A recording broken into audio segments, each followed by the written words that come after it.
and welcome to week 4 of English or grammar class, whichever you'd like to call it.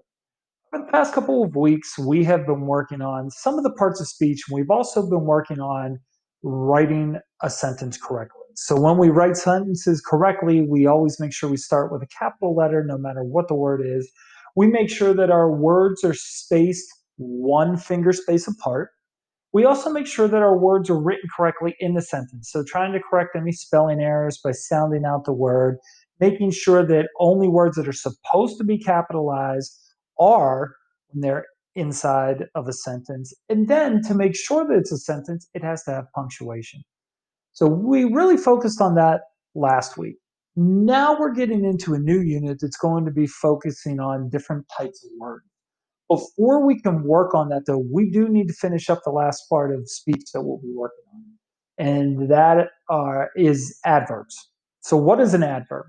Well, we already learned about a noun. It's a person, place, or thing. A verb is an action, and an adjective describes a noun or a verb.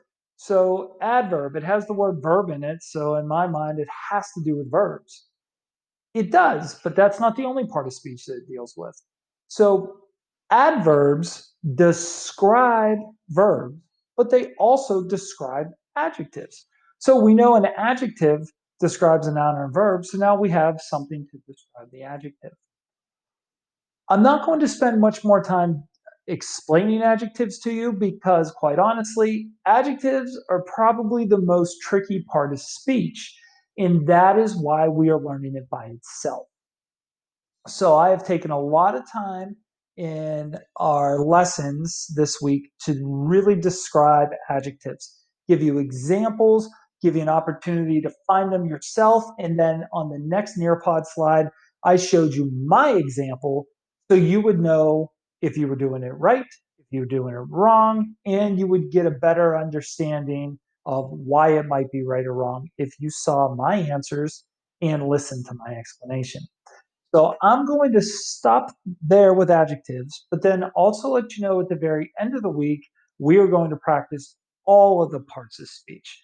So we'll continue to work on adverbs, but we're going to throw adjectives, verbs, and nouns back in at the end of the week, just so that we know we are good to go with the parts of speech. Any questions throughout the week? If you're struggling with adverbs, please don't hesitate to reach out to me. It is tricky. I've taught this to kids a lot last year. It was one of the most difficult parts of speech. So please don't get discouraged and please don't get down on yourself. Please chat or have somebody get a hold of me at home so we can Zoom if you need anything. And I hope that you are able to make it through our slides this week and learn a little bit more about the parts of speech and exactly what an adverb is.